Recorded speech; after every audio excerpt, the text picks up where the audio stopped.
Hello, a very good afternoon to everyone here.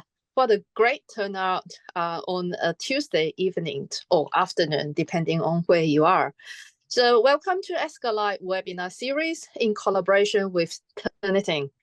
So it is a very timely topic today, navigating the ethical terrain of AI and research integrity. Next slide, please. So before we start, just some protocol on Zoom.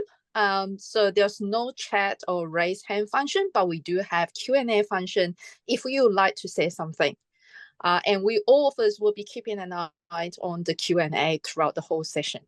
Thank you. And this is a recorded session as well. So if you would like to turn off your camera, then that's fine too. Next slide.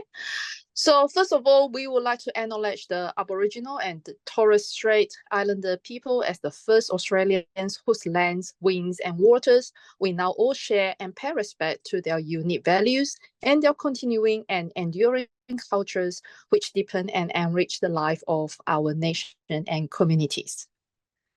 Next slide, please. On behalf of ASCILITE AZ, I'm Kunui.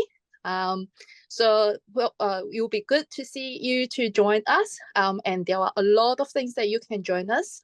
You don't have to be a member, such as webinar, mentoring program as a mentor though, or TELUS framework. As you can see, feel free to go to our website to see what you can participate before you consider joining us as a member.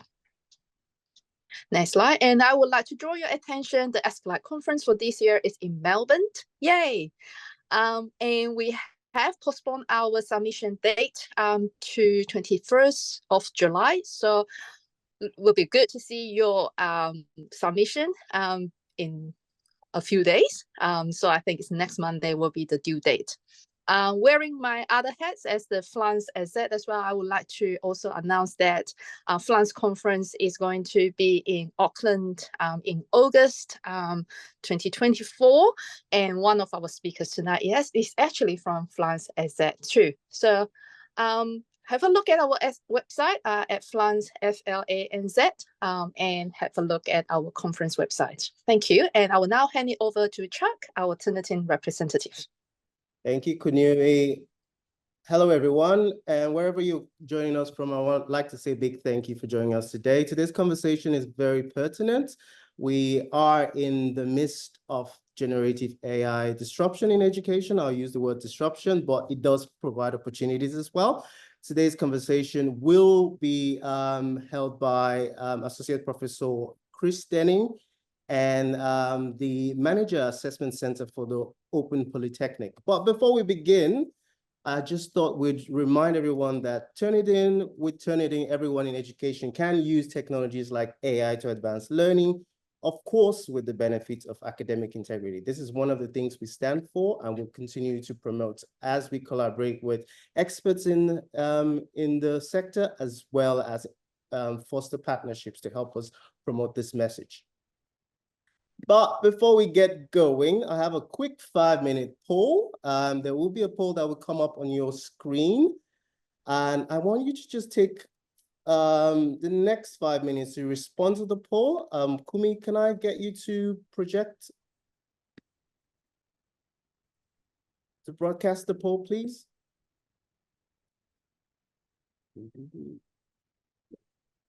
Too far? Now, there are just 5 questions. We're just looking at getting a sense of your experience with AI and all things scholarly work. Just and help us shape today's conversation around the ethics of AI.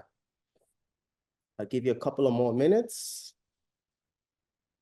Wait until at least the participation is up to the 500 mark, then we can end the poll. And hopefully I do this the right way this time by projecting the results so that everyone can see it.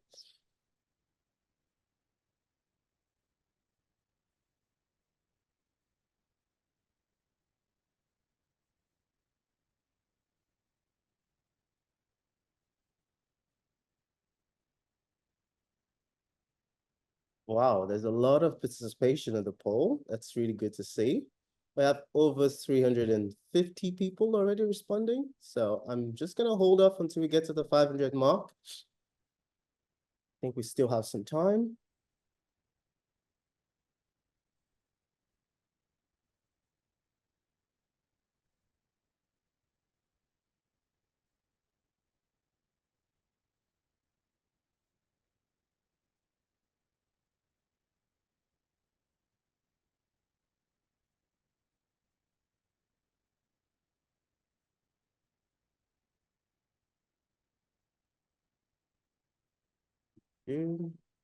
I've lost the poll on my screen again. Can we get someone to just project it again? And maybe this time we stop the poll. I think we should be okay for now.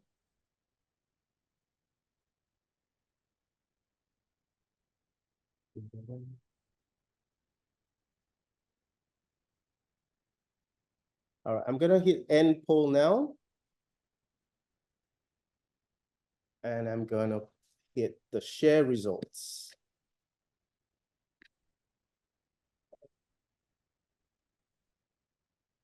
So thank you for everyone who participated in the poll. We had over 494 participants for the poll.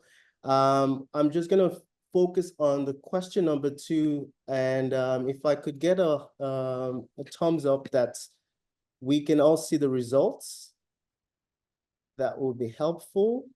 Is it published? Oh, perfect. I did it right this time. Okay.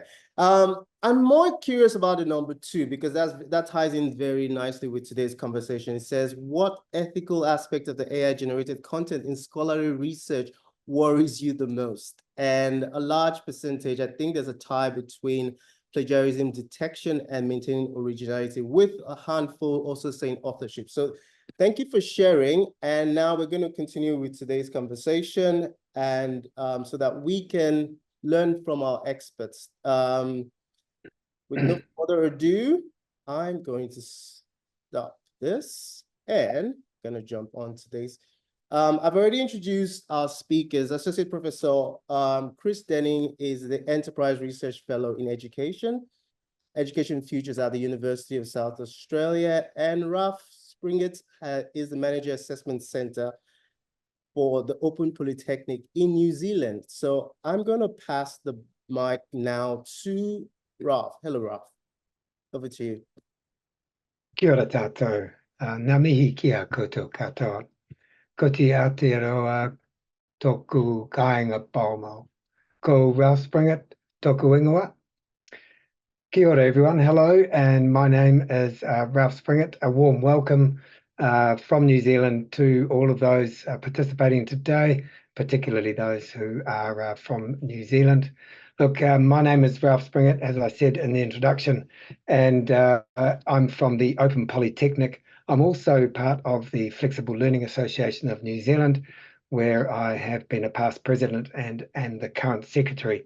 And yes, I would I would double down on Gong Nui's sort of suggestion that people participate in the conferences, ASCILITE and FLANS conference, which are being held later this year. Great opportunities to network and to see some of your thoughts and being published. Look, my background is actually in managing assessment transactions. It's less of an academic role. It's orientated towards the management of the system structures and performance of a group of 600 markers who work in an open, flexible and distance environment.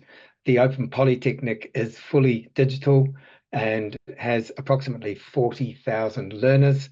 These learners are predominantly part-time. They are in work, they are adults, and they are obviously challenged to some extent by their environment, balancing family, mortgages, work, and study. We manage and process about 200,000 assessments and provide feedback against those each year. And that comes from, as I said, a group of 500 or 600 markers who are operating alongside a group of several hundred tutors and facilitators in these digital environments.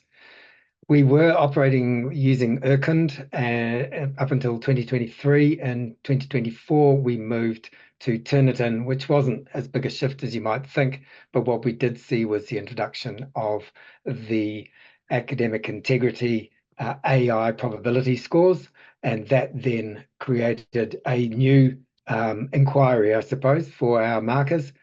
The increase in inquiries or raising issues around potential misuse of AI was significant. So compared to the previous year, the inquiries increased 400% for that 6-month period at the beginning of each year.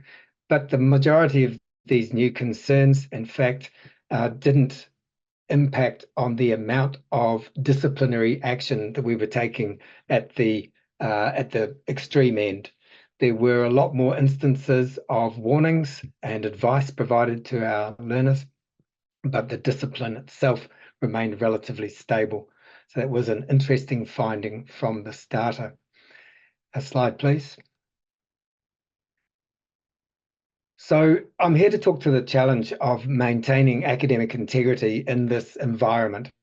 And through my work, I've seen learners really struggling to understand the fundamental importance of research integrity in their preparation and submission of assessment responses. The challenge of supporting understanding about the correct attribution, or being honest in your attribution, isn't new. But the introduction of Gen AI services has really exacerbated the issue and created a set of sort of confusing messages at times. And we've seen quite a prevalence of misuse, mostly through misunderstanding. Slide, please. So we can see from the definition that academic integrity is about honesty. And that principle is clear. Honest attribution, the submission should reflect the learner's knowledge and skills. This is a stable position. It hasn't changed with the introduction of AI, but we're still trying to work out what honest practice actually looks like when working with AI. And when I ask myself the question, my peers the question, and if you ask yourself the question, I think a lot of us would say, well, honest practice, what does it look like? It depends. It depends on a host of things, and that is one of our issues. But one thing that we can be clear about is that AI is here to stay. I used AI to generate this image. I asked for a picture of a superhero Captain Fiction, but what I got was a Caucasian male, the spelling as well. This is a problem. AI will put its flavor into its responses. And if you pick up those responses as a learner, then AI is now flavoring your submission. We are now moving away, without potentially realizing it, from authentic submissions. What we want is our assessment submissions to have a learner flavor. One thing is for certain, there is no room for Captain Fiction. Slide. It's worth looking at things from the learner's perspective, particularly in our group of learners, distance and working, juggling a lot of different pressures. It's a busy world for them, and it seems everything costs. It raises the stakes, and consequently, we're finding that a learner's focus on critical thinking is not as strong as maybe we'd want. When it comes to putting together the assessment submission, they're not asking, is this ethical? They're asking, how can I get this done?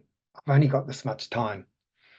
So when they do search for support, they might find the sort of slop that we see on our slide here, the easy ways to use AI, how to avoid detection, not good advice coming from the internet.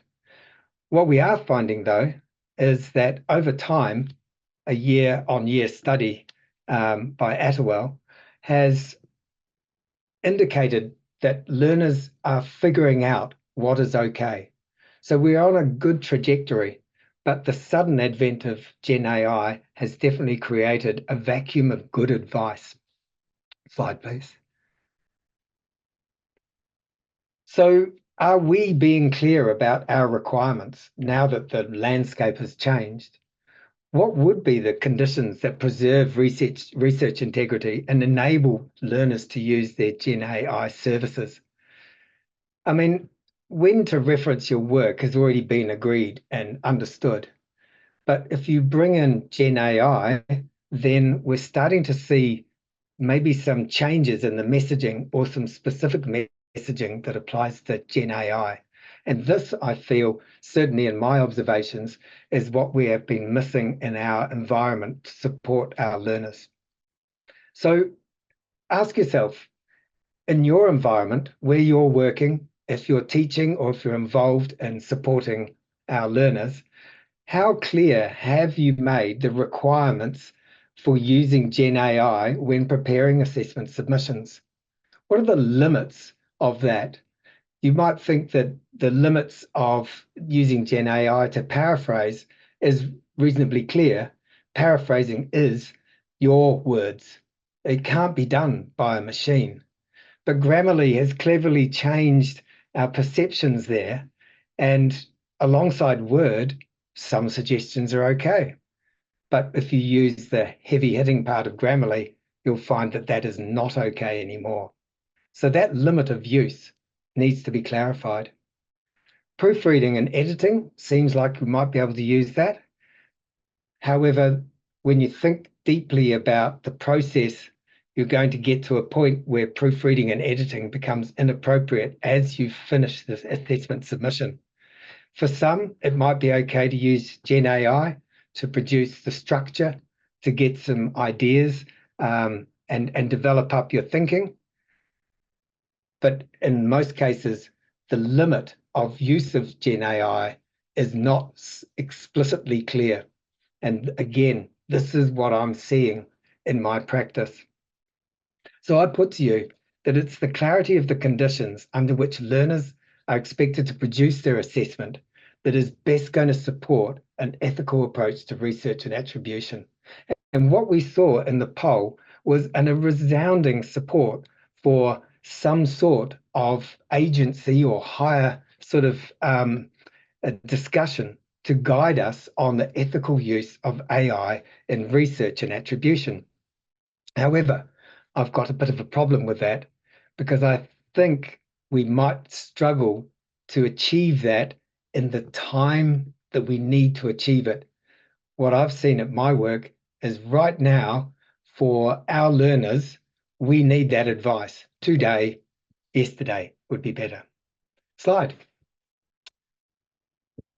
So my findings are that clarity of requirements is important, and that isn't unexpected. Can we have the last part of this slide as well? Sorry to ask that. Thank you. But the answer to clarity may not be easily provided by your organization. We might find that institutions take a bit of time to establish clarity at an institutional level. An institution would have to respond with clarity to a wide range of disciplines, a wide range of assessment practices, and that's quite a challenge. So what I'm saying is that we shouldn't necessarily wait for the detail to come from a central agency. Practice, I think, will inform policy of your institution. That policy might inform national discussions, and those national discussions might inform international settings and that advice that we're looking for. At the same time, I expect that the national and international discussions will happen and they'll be pushing or feeding downwards. So we're feeding up, they're feeding down. We come as quickly as we can to some strong statements that help us with this clarity. So clarity starts at home. To be effective, though, you're going to have to provide this clarity at point of need, and it's likely to need to be quite specific. So my advice to our teaching team is be prepared for those conversations. Slide, please. Fortunately, we've got a really nice, clear principle. It's a North Star for us. Attribute your work and be transparent about how you're using these tools. It sounds simple. So if we think about the messaging, what are the limits of referencing a Gen AI service? I mean, obviously, if you point to Gen AI outputs and say, this informed my thinking, there's a limit to that because you can't point back to it at a later date. It's not underpinned with research. It's not a good thing to reference. But you could use Gen AI to produce a Venn diagram and include that in your submission. There shouldn't be too much of an issue with that. The limits of paraphrasing, that's a big topic, but it also has some level of clarity that we can put to our learners. And where use of Gen AI services to edit and manage your assessment submission, where those limits sit, that's going to vary. Some assessments might ask for use of Gen AI. Some may say no use at all. Others may have a limit that says in the middle here at the beginning, use it to enhance your thinking. As we work towards the end game, we need only your words and only your thinking represented in this. So from here, I would suggest that it's in our hands, the practitioners, to take this forwards and provide clarity for our learners. Alongside this, we will find a wealth of discussions, both in our environments, where we should be talking about what specifically do we say to our learners, and in wider environments like those with ASCILITE, FLANS, and other national and international bodies, talking about, so what is the guidelines that will take us through to the next generation? That might be a little tricky considering how fast things are changing, but we'll leave that right now. And we're also going to leave the discussion about the assessments themselves. The main point that I want to make is that we are at a control point. It's useful and helpful for us to be directly involved in advising our learners about what the limits of AI use are. If we just do a quick recap, can we have a slide? It's our busy learners coupled with this huge benefit of using generative AI services that has created quite a challenge for us in describing what's okay and what's not okay. And without a clear voice from your organization, we might find that learners are turning to the internet and they're getting conflicting expectations of what's appropriate. Providing clarity at point of need is important, and I invite you to take control of the narrative in your sphere of influence. But the devil is in the detail. You're going to have to be careful with what you say. It has to apply to everyone in a cohort so that you have valid and fair assessment. There are definitely some challenges in publishing this sort of material.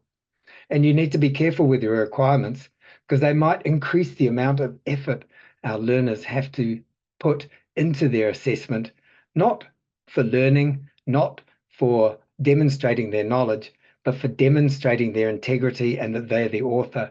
And that's potentially not the assessment task at hand. So care, but it is on us at this stage to take this forwards. Thank you for your time. I appreciate you listening to my fairly simple message. I hope you appreciate it.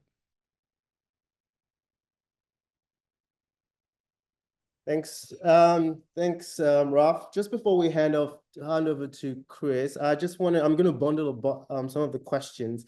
Now, you were talking about giving some clarity, and I think two of the questions sort of lead into how do you go about referencing, especially referencing Gen AI. Have you got any thoughts on how you go about referencing Gen AI in your submissions, and when do you attribute all the learning materials used in that process?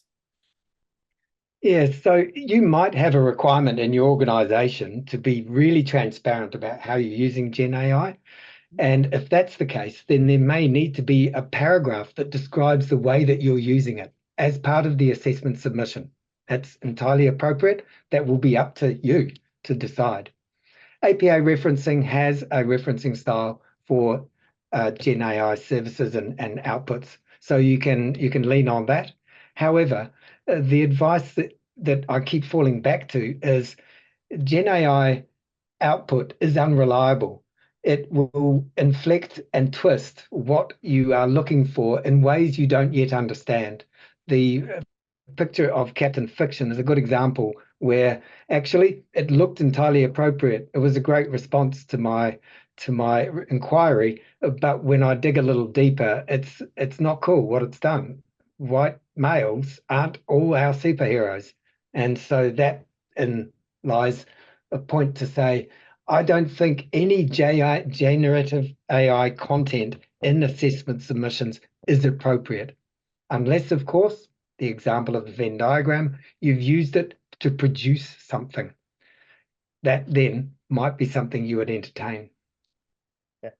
Thank you for that level of clarity. We don't have enough time to take questions, so I'm going to pass the mic to Associate Professor Chris Deneen from University of South Australia. Keep putting your questions in the Q&A. I would encourage Ralph, you can also respond to them if you need to in the Q&A as well. And now I'd like to hand over to Associate Professor Chris Deneen. Over to you. Thank you, Chuck Woody. I appreciate it. And thank you all. I can see we've got fantastic attendance, and I really appreciate people taking time. I know your time is precious and valuable, and that you're spending it on this topic means it really is timely.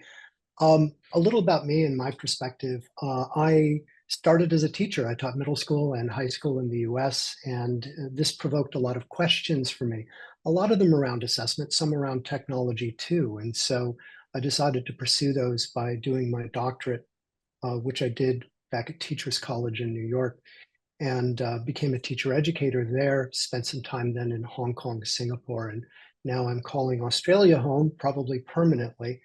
And as I made this literal physical journey, I also began to make an intellectual journey as well to look more closely at issues in higher education. So not just teacher ed, but really across disciplines. And more, I was compelled to see the extraordinary importance of focusing on assessment technology and their interaction. And the work I do right now for the University of South Australia and also as an honorary position at the University of Melbourne, a lot of it is research work, and it's around these issues. And I'm part of a research center that actually focuses in on a lot of this and is doing a lot of work on the uses of AI in education generally, but also in higher education.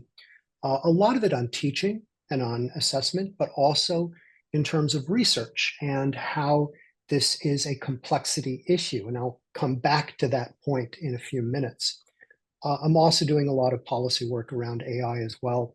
Last year, we had a policy advisement document come out live here in Australia from the Australian government, Assessment Reform for the Age of Artificial Intelligence, which talks a lot about how can we continue to be ethical and practice assessment integrity and academic integrity, given the extraordinary challenges and benefits of AI. And of course, this is an issue then that really extends out as an integrity issue into all these different elements in higher education as well.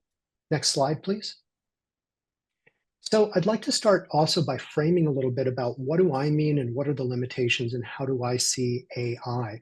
I share David Snowden's perspective that AI, that is artificial intelligence, is a bit of a misnomer. When we talk about intelligence, usually what we're saying is that something is conscious, it's sentient. And despite what a few misguided tech people might say here and there, AI is not in fact conscious, it's not sentient. And I would argue that consciousness and sentience are fundamental to ethical decision making. So AI is not capable of replacing human ethical decision making. And one of the implications there is that we can't simply just turn stuff over to AI and expect that issues of integrity will be taken care of. It doesn't work that way. However, when we engage with AI and we are mindful of integrity, it may offer us an opportunity to better reflect on our ethical decision and framing of our own work. Also, AI and our use of AI, it constitutes complex adaptive systems. AI itself is complex, but our interaction with it is equally, if not more complex. And there's a fundamental principle of complex systems that's important for all of us to consider, which is that complex systems have emergent properties. Basically, that means when you have a complex system begin to play out, we can't always predict what will come out of that system. So yes, we can talk about ethical issues and issues with research integrity and AI, and we can identify some, but we also have to recognize that we're not going to be able to accurately predict everything that's going to come down the pike at us. Next slide. So let me give you 3 areas that we actually do know, and I think that this really resonates with a lot of what Ralph has had to say too. One of them is an ethical consideration, over-reliance on automation, positioning AI as an author, allowing it to author your work and representing that as original research work. This is a big issue, and it's not one that is easily solved, because on the one hand, we do want to rely on the affordances of AI, especially for those of us for whom English is not a first language, who may be submitting peer-reviewed journal articles to English language only journals. Absolutely, we want people to leverage AI for better achievements and results. But at the same time, there's certain limits that perhaps we have to play out and figure out. There's also the issue of potential biases. And this speaks to, that wonderful illustration that Ralph shared with us. LLMs, large language models, we know they're weird. That is, they're Western, educated, industrialized, rich, and democratic. So what this means is that a lot of the databases that form up the information that is drawn through the algorithms of LLMs come from very particular skewed populations that don't necessarily represent or speak to the priorities of the people who are using AI. And that is a tremendously important thing that has clear ethical considerations. And then, of course, we have the issue of data usage. When we work on a research project, if we are feeding information into ChatGPT, for example, and we're not using an API or interface that creates a wall between their learning model and our data, then we can assume that whatever data we put in there is going to get shot out into what is basically a for-profit corporation, despite what they say they are, and used in ways that we have absolutely no control over. I don't know a single ethical committee that would actually approve of that.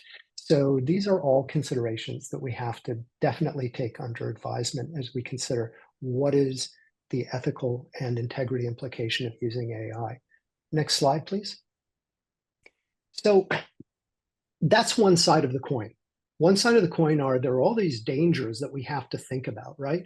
But there's another side to it too, which is, could we actually leverage AI to enhance integrity and ethics in some way?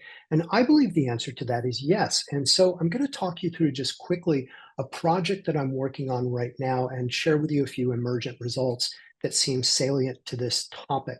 So most of you are familiar with MOOCs, massive open online courses. These were kind of marketed to us a while back as these are going to democratize education, right? It's going to be this wonderful, fantastic educational utopia that MOOCs offer us. What we found out is, like with all things educational, trade-offs, right? The democratization of higher education that MOOCs offer us comes at the expense of meeting the needs of individual learners. MOOCs are, by their nature, massive. And the degree to which individual course instructors can actually undertake the nuanced consideration of individual learners is very, very limited in the large space of a MOOC. And so what we find are high disengagement rates among students with MOOCs, and we have very low understandings of why students might disengage. This creates a lot of space for problems. So we need better timely methods of understanding, predicting, and supporting how MOOCs run. So what could AIs be doing for us? Well, what AIs could do is they could process data very quickly that's often difficult to process, and it could do it in enough time that you could actually begin to use that data to develop predictive models of which students might be on the cusp of dropping out of your MOOC. In other words, you could actually resolve some of this tension between democratization of higher education and the needs of individual learners. Next slide.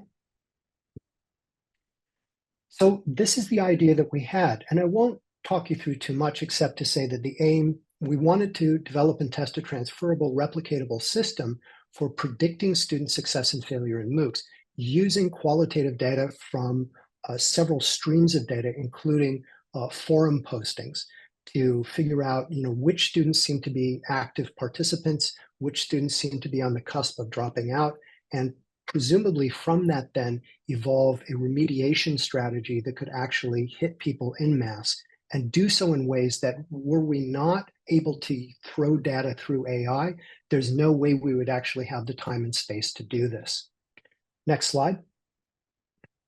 So what we did is we used the data and we formed up a code book with all the humans who were doing this. And we wound up with 7 codes that we agreed on. We used 10% of the data to do it, and we got to a reliability rating of about 75% across the human beings, which for a pilot study is fine. Then we used ChatGPT 3.5 Turbo. We developed a relatively simple API to run the data through. And we fed the GTP 3.5, the codebook, as a prompt, and we played with it a little bit in terms of learning and educating it, which seems a bit like a social process, similar to the ones that you would engage in with, say, a research assistant. We then ran a second 10% analysis and then finally went through the entire data. And also, it's worth pointing out, we put up a data wall as well. In other words, ChatGPT did not get to use any of our data in their larger matrix of learning. And in that way, we kept with our ethical precepts that passed our ethics review. So what did we find? We did find some problems with it, one of which is that after it started using about 10% of the data, the ChatGPT coder started going way, way off in its interpretation of the data from what we were interpreting. So one of the ways we found we could address this was we took the 7 codes and we lumped them together into 3 defensible big codes. And that seemed to solve the problem enough that we were actually able to achieve a 60% reliability rating between the human coders and between our AI code, which was frankly pretty cool. We were not necessarily expecting to get that degree of reliability. It's certainly not enough to convince anyone that we had found highly reliable interactive data, but it's enough as a promising first step to using AI in some meaningful ways to actually achieve a set of results that we could not otherwise achieve given the kind of volume of data we're talking about. Next slide. So what are the implications? One of the implications is that you can use AI in this way to actually triangulate data and present timely, complete pictures of students' presence and participation.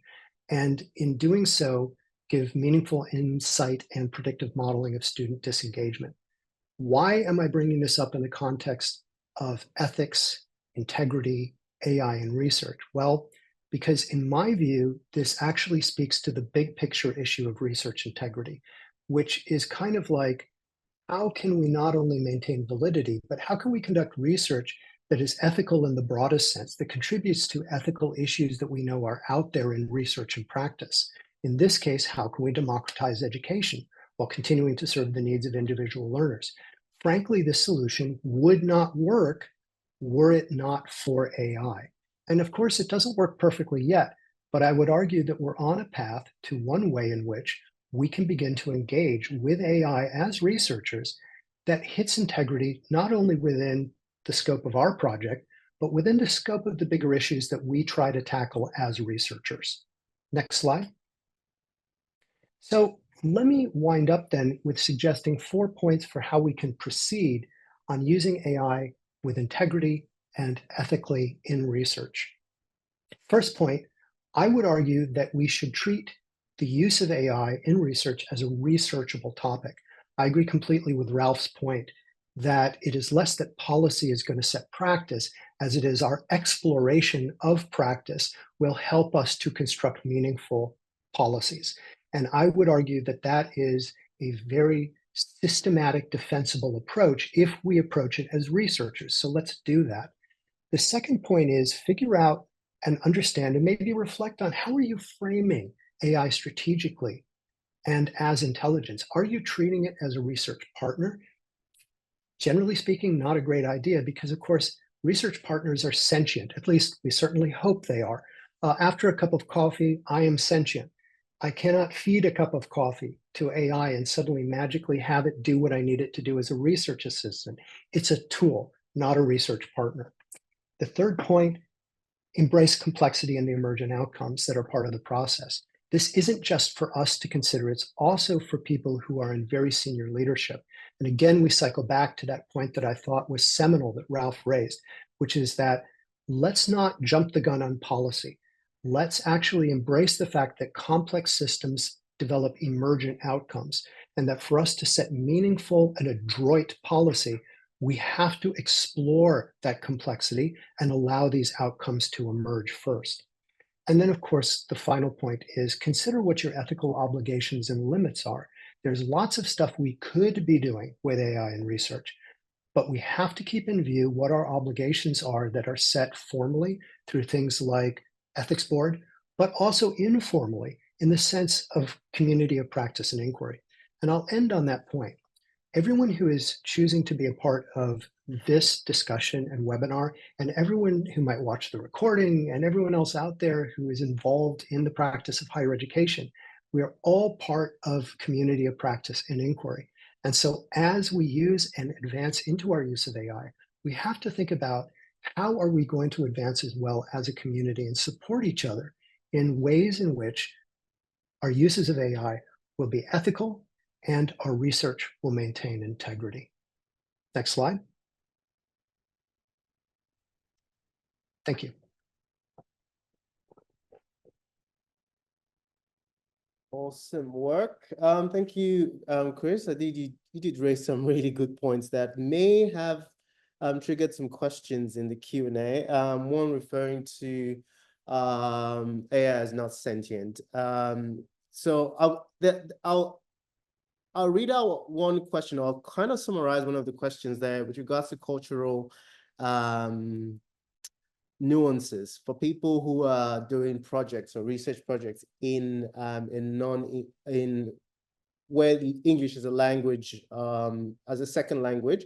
What would you say the position is for using generative AI in either the ideation, structure, or even supporting any level of research? I know it cannot be a partner in this case.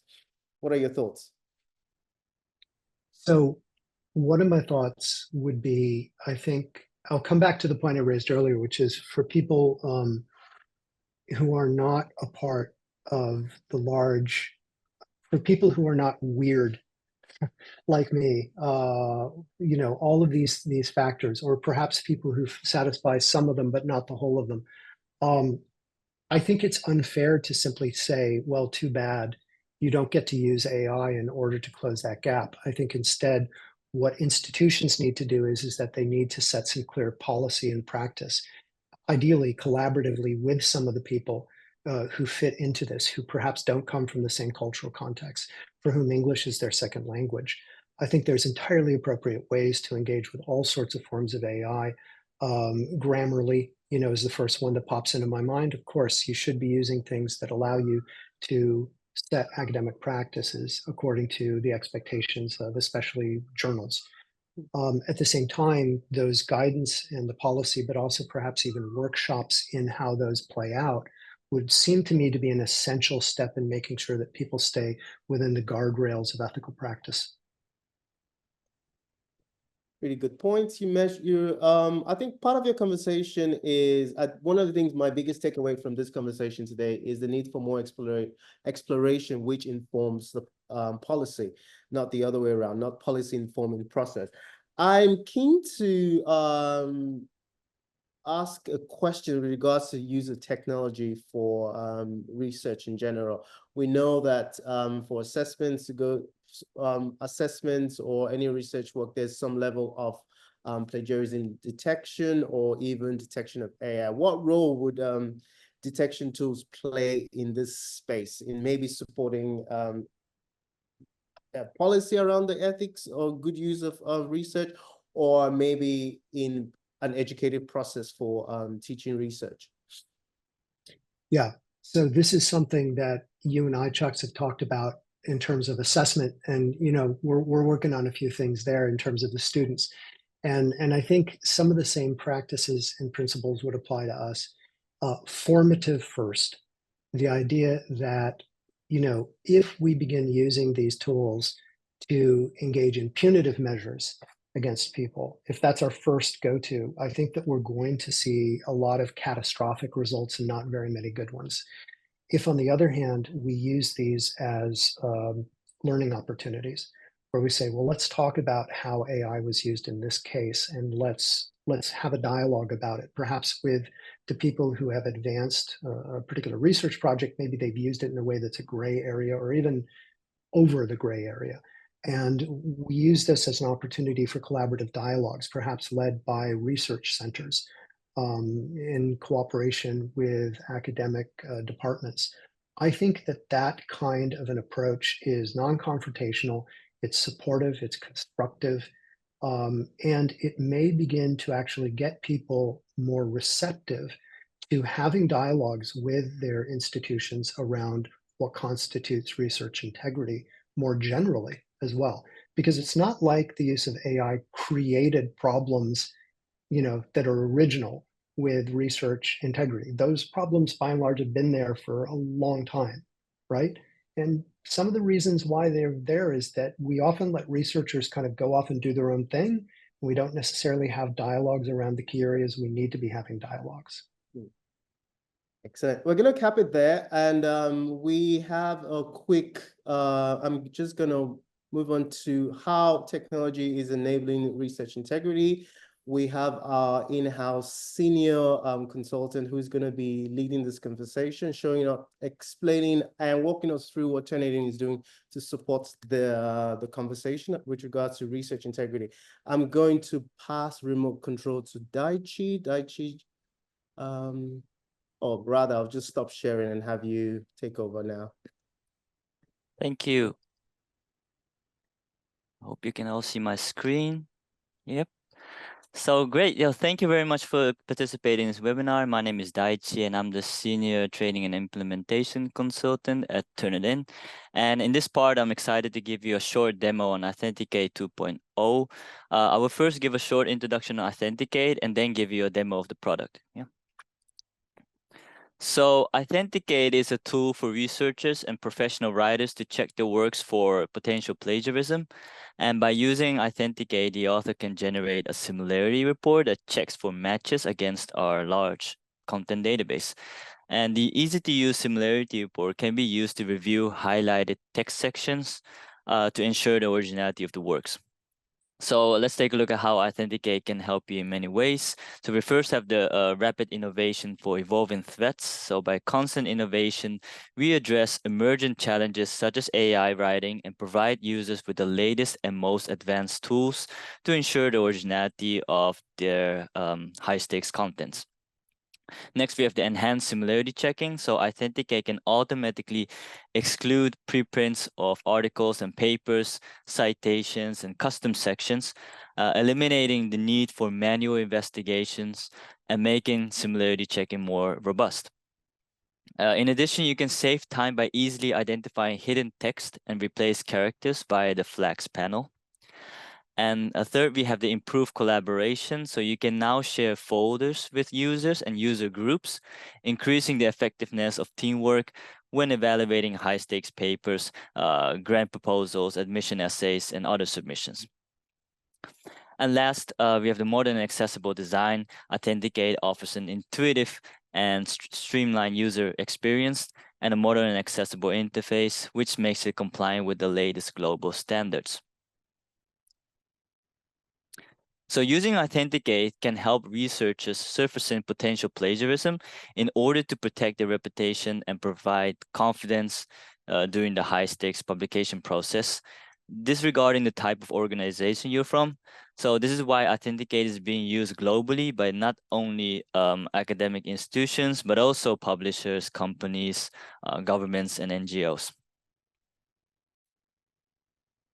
And here you can find some sample scenarios for using Authenticate. Although it is common to check your work with Authenticate before submitting it to a journal, there are also researchers who check the originality of the work throughout the writing process without waiting until the end. And we have also seen institutions who require researchers to use Authenticate as part of the submission process. And publishers, on the other hand, will use Authenticate as part of the screening and review process. This slide illustrates that Authenticate can also be used in different stages across the institution or organization, from reviewing incoming essays during admission processes, preparing for publication, or checking proposals for originality. Authenticate can help you in multiple ways.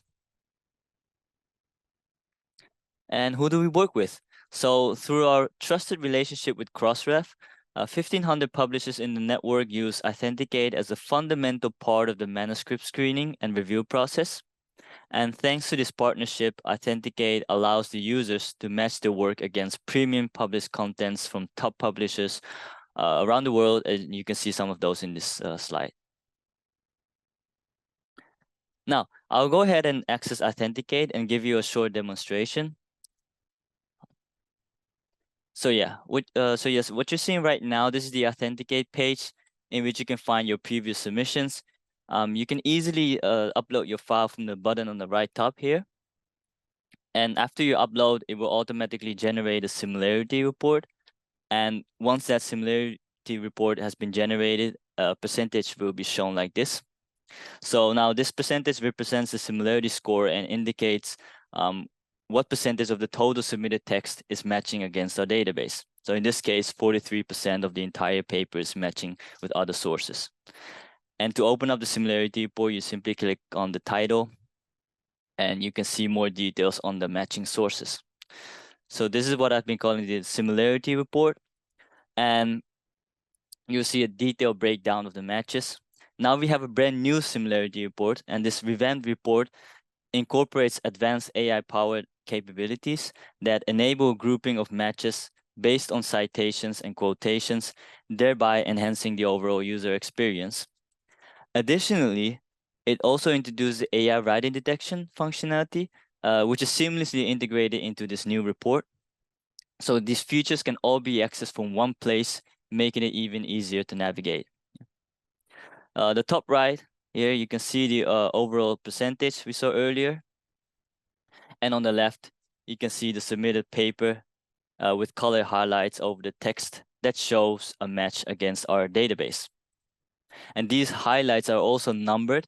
And on the right-hand side, you can see the top matching sources. These are what we call source cards, in which you can find details of the matching source. Now, in addition, what is great about this updated similarity report is the match groups view. Yeah, what you're seeing right now is the sources view. You can see a list of matching sources disregarding the type of text. However, this match groups, this tab, will show you categorized matches. So it gives you at a glance details about what type of text matches were detected. Thus, you will save even more time in interpreting the results and determine which matches are acceptable and which ones need further review. Yeah, you can see those 4 categories listed here, and each has its own distinctive color. So for example, it will tell you if a match has citation missing, like this one. You see the highlight in yellow. So if there's a match found with citation missing, yeah, you can see there is a quotation mark, but the citation is missing, then it will show in yellow. Right below, you can find a different type of match, which is the one that has both cite quotation marks and citation. Those will be shown in green. Yeah, and this will be likely an example of an acceptable similarity. Yeah. Please note that this match groups view is only available in English written documents at the moment. Yes. Next, I also want to show you the flags feature.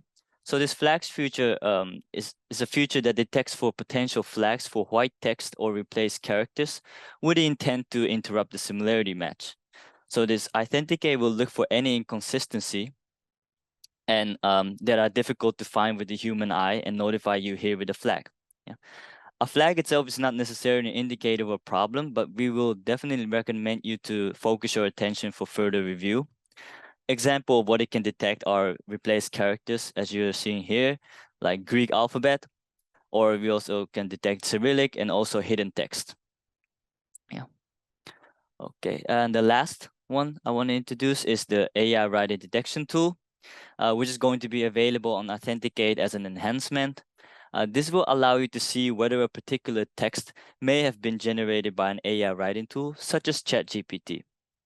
The highlighted text in blue, as you can see here, are the parts that may have been generated by an AI writing tool. On the right-hand side, you can see you can find links to useful resources such as guides and the FAQ page. Important to note here is that the AI writing detection tool is an indicator and should be perceived as a data point to be used in starting conversations or part of the investigative process for research misconduct. Please also note that this only supports English text in long-form writing format. And in addition, what is coming next? Yes. So coming soon is an update to the AI writing report, where we will introduce more details into AI-generated text. Instead of just highlighting AI written text, we will also provide additional information where we can determine if it was AI generated only or AI generated and then rephrased using word spinner tools such as Quillbot to try and hide the use of AI writing tools. Thank you very much for listening. This concludes the demo part, and I will now pass it on to Chooks. Thank you. Thank you, Daichi. Could you just share your screen so we can do the last two slides? We're out of time, and I'll go to the next slide. We do have a resource we'd like to share with you. I know there were many questions. Some of them that required context and requires more time to delve deep into. So apologies if we don't give you a response. There are opportunities for research. There are some really great ideas in the Q&A for people who want to explore the overdependence on grammar tools like Grammarly. I haven't seen any research, but if we see something, we'll let you know. Feel free to have a look at this ebook we've put together. It's been a couple of years in production, and hopefully can give you a first start in terms of what we want to do next. Now, the other thing to mention is if you would like to, next slide, please. If you would like to collaborate in thought leadership productions like this, like we had Associate Professor Chris Deneen and Ralph from the Open Polytechnic join us today. If you'd like to be part of this conversation, there's so many experts out there who can actually collaborate with us to continue to advance the conversation with regards to academic integrity. Please use the QR code. Remember that the recordings will be sent out, and so you can take an opportunity to rewatch it. If you have some questions, you can send it or give us your feedback.